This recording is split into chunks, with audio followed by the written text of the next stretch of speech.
I can tell by the response we had this morning to the deaths of U.S. service members in Jordan and Iraq, and just seemingly how everything seems to be escalating, that we are in for what I believe to be our next forever war, although I don't want that to be the case.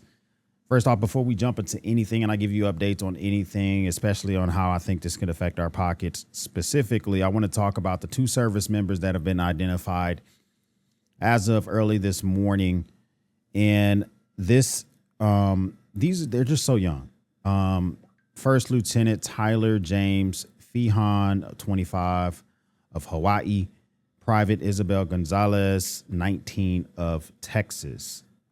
And it just feels surreal because it's like they were just like in the early prime of their lives, probably early in their careers. I mean, him being a first lieutenant, she being a private. And we're over here sending folks over there for a war that I'm kind of confused about exactly what the all around purpose of it is for. And I think that's the thing that has me the most like up in arms about us spending money over there, because not only are we spending a lot, I'm going to show you how it looks like we're spending this money in comparison to World War II, but also it's affecting my pockets right now. As I sit here, I felt confident that this might be the cost of goods and stuff might be coming down. I authorize the renovation of my pool. I'm on the hook for that. I'm under a contract and prices of stuff are going up. Luckily, I've locked in those prices when I did. But at the end of the day, there's still the aftermath of things I need to worry about and spend in the future. One of those big things is gas. Once again, for the second time since the beginning of this conflict, gas prices back up to an average of $4 a gallon as Iran war heats up. The U.S. has shifted our tactics, in my opinion, moving from like nighttime strikes. Have you guys noticed in the last week, we're doing daytime strikes? It seems to be in a very extensive, aggressive campaign. And we're pushing towards what I believe could be an extended campaign. And it's kind of hard to convince me otherwise. According to AAA, the national average of gas is now back up to $4. A price a year ago was $3.14. So a crazy increase in cost just for the thing that we Americans use a lot, especially for commuting and work and school and activities, et cetera, et cetera. Not only for us personally putting it in our pumps, but when we put those items, the shipping cost of stuff goes up. They pass those costs to us, USPS, UPS. And this is super anecdotal, but even the stuff I make here in my man cave, costs are rising. They're shifting the cost to me. I'm not shifting it to customers yet, but there may be a day when that has to come where I have to maybe even think about doing that. So Iran is countering U.S. military pressure by targeting civilian infrastructure. So it seems like our plan is to lob kinetic activity to Iran. Hopefully the civilians there uprise, overthrow the government, and everyone's happy. That feels like the plan. Am I wrong? I don't know. We'll see. Iran's plan seems more asymmetrical. They're not necessarily going just after our military. They're going after civilian targets. So, Kuwait has about 5 major desalination plants for their drinking water. And if Iran is able to successfully hit any of their turbines, which are custom built, they're going to be out of commission for years. They only got 5 days of emergency drinking water. All of our partners in the Gulf are within 100 miles. Not all of them, but most of them are within 100 miles of Iran. And Iran is saying if you let the U.S. launch any of their aircraft or refuel in your space, we're coming after you. You may have noticed that they're not really attacking Oman because we don't have a lot of operations there, but they are attacking the realm of Saudi Arabia, Bahrain, Qatar, Kuwait, Jordan, and of course, Israel. So they're not doing a tit for tat, as in we lob stuff at their military. Maybe we even hit a civilian bridge or a plant. They're going after asymmetrical, meaning partner states. That would be like us going after some partner state of Iran if there was a nation state that was like a direct partner, maybe like Oman or Russia or something like that. We're not doing that. They are. So it's not even a tit for tat that makes sense for us. And it's just ultimately going to continue to run us a whole lot of money. And so the next thing we're thinking about doing, I guess, is we're just going to lob a bunch of kinetic strikes towards Pickaxe Mountain. You got to remember, in March, we hit we really hit two nuclear sites or sites where they were enriching uranium.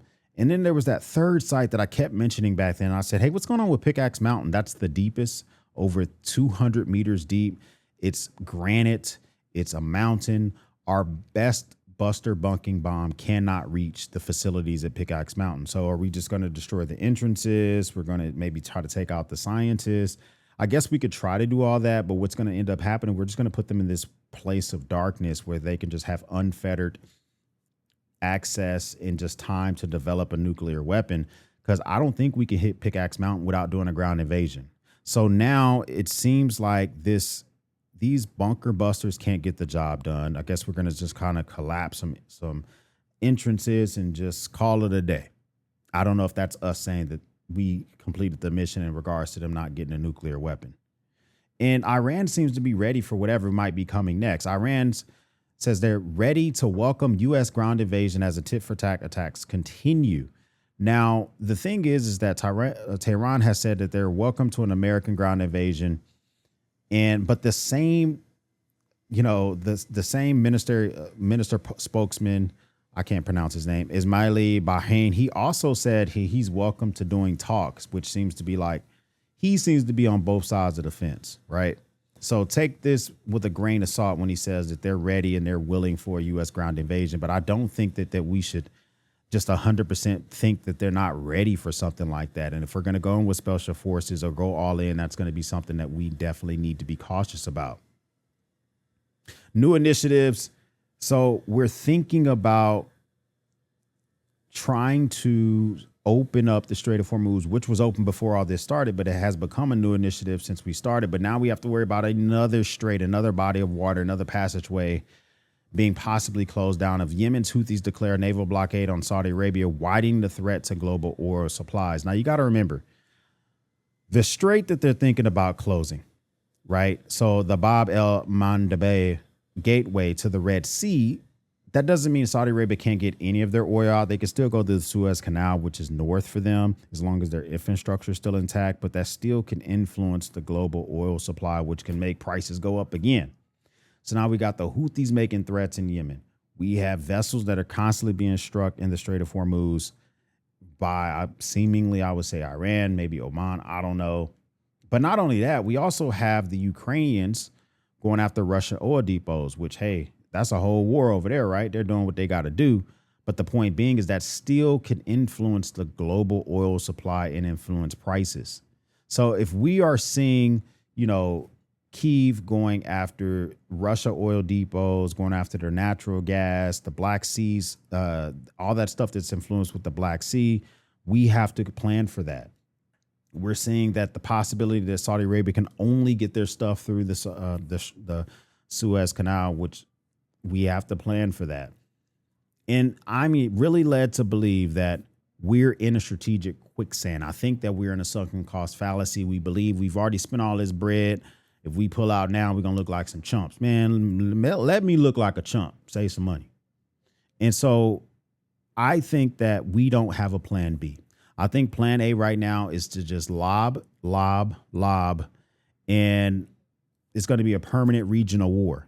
We're sending more F-35s over there. We're sending more Striker packages over there. We're sending more vessels into the area. And I think that this is going to fall into a mistake of some of the similar conflicts that we've had in the past. I'm kind of America first on this, man. I'd rather spend the money here. But when I say spend the money here, I'm not saying spend it on combat robots, which is reportedly being tested to be able to take on 20 millimeter ammo. And this could be the next asset when it comes to the ability to withstand on the battlefield. So now defense industrial complex might be making even more money. And you take a really big, really pay attention to investments that are being done by some of our leadership in their stocks and shit. That kind of lets you know if they plan on this ever being ended anytime soon. Do I think so? Maybe not so much. So we have these robots that are possibly being able to do stuff. And then look at the request for the budget for next fiscal year. The proposed percentage increases in the military budget for 2027 is bigger than any year since the Korean War, really since World War II. Now look at this is adjusted for inflation, but if you look at World War II, that's the budgets that we requested and that were granted back then. Makes sense. We were in a whole world war. And then you see during the Korean War, in Vietnam, those were higher. But ever since the OEF and OIF had ended, those budgets have kind of went down a little bit. Look at 2027.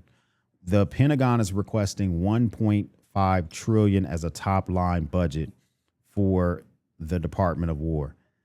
Now that doesn't mean that's what they're going to get, but I mean 1.5 trillion, that's like 3% of our GDP.